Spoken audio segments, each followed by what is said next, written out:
السلام علیکم ناظرین، میں رضوان ظہور اور میں زاہد طارق۔ ٹک ٹیسٹ ٹاکس کے اس پلیٹ فارم میں آپ کا خیر مقدم کرتا ہوں۔ آج ہم آپ کے سامنے ایک معروف سماجی تنظیم red cross society of Jammu and Kashmir کے ایک ذمہ دار کا انٹرویو پیش کرنے جا رہے ہیں، جس میں ہم ریڈ کراس سوسائٹی اور اس کے کام کے متعلق کچھ اہم معلومات حاصل کریں گے۔ ہم خیر مقدم کرتے ہیں محترم Ghulam Ahmad Qureshi, honorary treasurer Indian red cross society of Jammu and Kashmir. السلام علیکم ورحمۃ اللہ وبرکاتہ۔ وعلیکم السلام ورحمۃ اللہ وبرکاتہ۔ خوش آمدید ہو آپ کا۔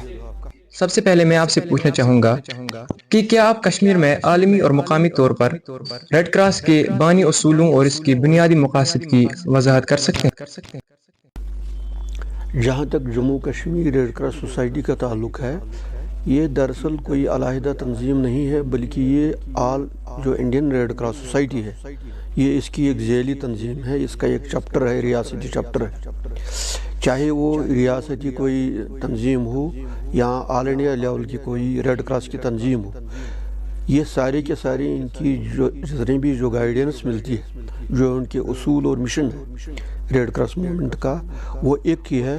وہ جو انٹرنیشنل ریڈ کراس یا انٹرنیشنل ریڈ کریسنٹ موومنٹ ہے، اسی کے اصول ہیں۔ ہمارے ریڈ کراس کے اصول 7 ہیں۔ یہ ایک ہیومینیٹیرین آرگنائزیشن ہے، اس کے اصول 7 ہیں۔ ایک ہیومینٹی، دوسرا امپارشلٹی، تیسرا neutrality, independence, voluntary service, unity and universal. ہمارا جو کام ہوتا ہے وہ انسانی خدمت ہے۔ جہاں جہاں بھی کہیں جنگی حالات ہوں یا آفات سماوی ہوں، اس کی زد میں جب عوام آتے ہیں یا دھوکوں میں آتی ہیں، تو اس وقت ایک نیوٹرل آرگنائزیشن جو غیر جانبدار ہے، وہ Indian red cross society as a part of international red cross movement وہاں وہ کام کرتی ہے۔ اگر آپ دیکھیں گے جہاں بھی کہیں جنگیں ہوتی ہیں یا سیلاب کا وقت ہوتا ہے، تو ہمارے ریڈ کراس والنٹیئر سرخ وردی پہنے ہوئی ہے، تو وہاں بغیر کسی مالی منفعت کے، بغیر کسی مانیٹری کنسیڈریشن کے، وہ وہاں کام کرتے ہیں۔ جس کو جتنی بھی ضرورت ہوتی ہے، خوراک کے حوالے سے، مرہم پٹی کے حوالے سے، وہ یہ کام سر انجام دیتے ہیں۔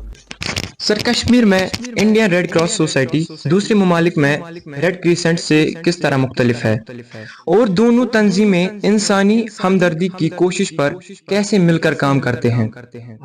ہمارے جو اصول اور اور جو مشن ہے، وہ تو ایک ہی ہے، ہر جگہ ہے۔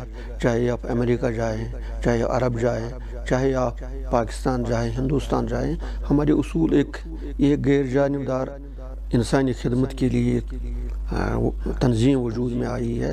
1864 میں سر ہنری ڈونٹ نے اس کی بنیاد ڈالی ہے۔ دراصل لیکن آپ نے صحیح کہا کہ ہمارا ان کے ساتھ کیا تال میل ہے، کیا رابطہ ہے، کیسے ہم کام کرتے ہیں۔ انٹرنیشنل ریڈ کراس سوسائٹی جو ہے، چاہے ہم انٹرنیشنل ریڈ کریسنٹ اس کو کہیں یا انٹرنیشنل ریڈ کراس کہیں یا انٹرنیشنل ریڈ اسکوائر کہیں، میں اس کی تینوں کی بھی وضاحت کر لوں گا۔ یہ جہاں بھی پورے دنیا میں قریباً 200 ممالک ہیں جہاں ان کے شاخیں موجود ہیں۔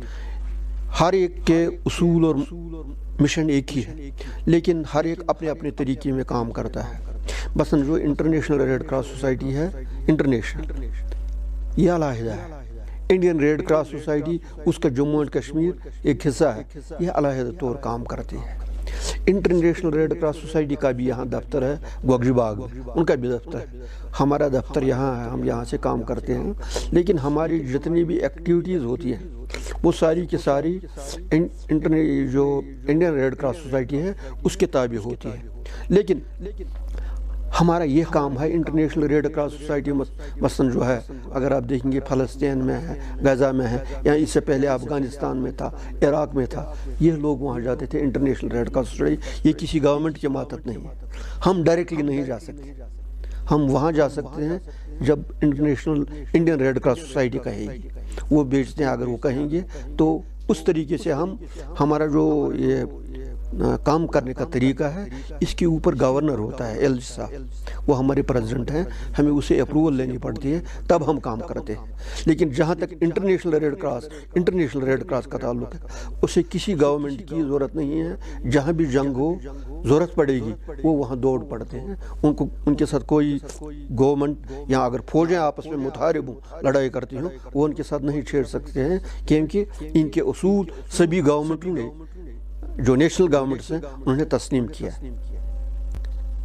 یہ ہمارے کام کرنے کا طریقہ ہے۔ سر، کیا بین الاقوامی طاقتیں اور حکومتیں واقعی میں ریڈ کراس کے طے کردہ انسانی اصولوں کی پاسداری کر رہی ہیں؟ دیکھیے، اگر آپ دیکھیں گے جو ملکی ریڈ کراس سوسائٹی ہوتی ہیں، حالانکہ ہمارے اصول اور منشور یا جو مشن ہے وہ ایک ہی ہے۔ ایسے وقت میں کسی کی مرہم پٹی کرنا، جس قسم کی ضرورت ہوگی وہ کریں گی، لیکن وہ گورنمنٹ، ان کا ساتھ گورنمنٹ کا تال میل ہوتا ہے۔ لیکن جو انٹرنیشنل ریڈ کراس سوسائٹی ہے وہ آپ دیکھیں گے فلسطین میں، اگر آپ دیکھیں گے وہ ہر جگہ موجود ہے، جو اب بھی جنگ جاری ہے غزہ میں یا پہلے فلسطین میں چل رہی تھی بہت سالوں سے، آپ وہاں دیکھیں گے جو ریڈ کراس والنٹیئرس ہیں وہ ہر وقت کام کرتے ہیں، جو زخمی ہیں دونوں سائڈ۔ وہ ہمارا یہ ہوتا ہے، ہم جانبدار نہیں ہوتے، چاہے دوست ہوگا چاہے دشمن ہوگا۔ تو کسی نے وہ شعر بھی کہا ہے، اپنا تو کام ہے جلاتے رہے چراغ، رستے میں چاہے دوست یا دشمن کا گھر ملے۔ ہم یہ نہیں دیکھتے کہ یہ دشمن ہے یا دوست ہے، ہم یہ دیکھتے ہیں کس کو مدد کی ضرورت ہے، جو زخمی ہے دوست کا ہو یا دشمن کا ہو۔ ہم مذہب بھی نہیں دیکھتے ہیں مسلمان ہے یا نہیں، جو زخمی ہے اس کی مرہم پٹی کریں گے، غیر جانبدارانہ طور اپنی جتنی بھی صلاحیت ہوگی اس طریقے سے ان کی مدد کریں گے۔ کوئی بھوکا ہے جنگ کی وجہ سے، بھوک مری کے شکار ہے، بچے ہیں، عورت ہے، ہمیں ان کی مدد کرنی ہے۔ ہم اس وقت کسی جو انٹرنیشنل ریڈ کراس سوسائٹی وہ کسی کا مطلب محتاج نہیں ہوتی ہے، تابع نہیں ہوتی ہے، وہ اپنے طریقے سے وہاں کام کرتی ہے۔ اگر آپ دیکھیں گے فلسطین میں کتنے ریڈ کراس والنٹیئرس نے، ریڈ کراس جو ورکرز ہیں، جو والنٹیئر تھے وہاں رضاکارانہ طور گئے تھے کام کرنے کے لیے، انہوں نے اپنی جان نشاور کر دی، وہ بھی اس میں کام آ گئے۔ یہ بہت بڑی سعادت مندی ہے جو ایک والنٹیئر کو جو رضاکارانہ طور انسانی خدمت کے کام آتا ہے۔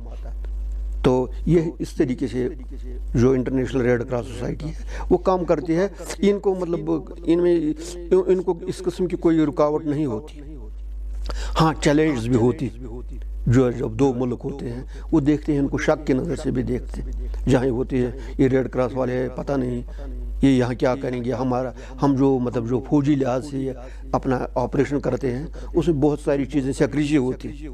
تو لیکن چونکہ یہ بہت ماہر ہوتے ہیں اپنے کام میں، یہ اپنا کام کرتے جاتے ہیں چیلنجز کے باوجود۔ سر، گزشتہ دہائیوں میں کشمیر میں ریڈ کراس کا سب سے اہم کردار کیا رہا؟ آپ کو کن چیلنجز کا سامنا کرنا پڑا؟ ہاں، آپ نے پچھلے دہائیوں میں اگر آپ دیکھیں گے یہاں ایک تو بہت بڑا سیلاب آ گیا 2014 میں۔ آپ دیکھیں گے پورا کشمیر ویلی سیلاب کی زد میں آ گئی، اس کے لپیٹ میں آ گئی۔ اس وقت اگر آپ دیکھیں گے ہمارے ریڈ کراس کے والنٹیئرز ہر جگہ کام کر رہے ہیں، وردی پہنے، کہیں وردی کے بغیر کسی معاوضے کے وہ کام کر رہے تھے، جو بیمار تھے ان کو دوائیں دے رہے تھے، یہ راشن جو وغیرہ ہے وہ کٹس کچھ ہمارے باہر سے بھی آئی ہیں ان کو تقسیم کر رہے تھے، اور خود چیریٹی وہ جمع کر رہے تھے لوگوں سے، جو اہل ثروت لوگ ہیں ان سے کپڑے اجناس وہ جمع کر رہے تھے۔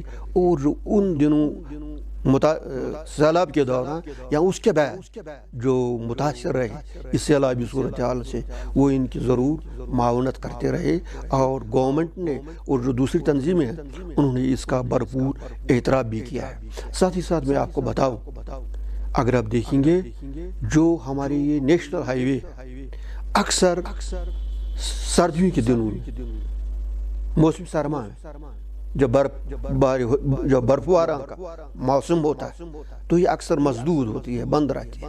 تو اس وقت ہمارے جو پیسنجرز ہیں جو اس نیشنل ہائی وے پر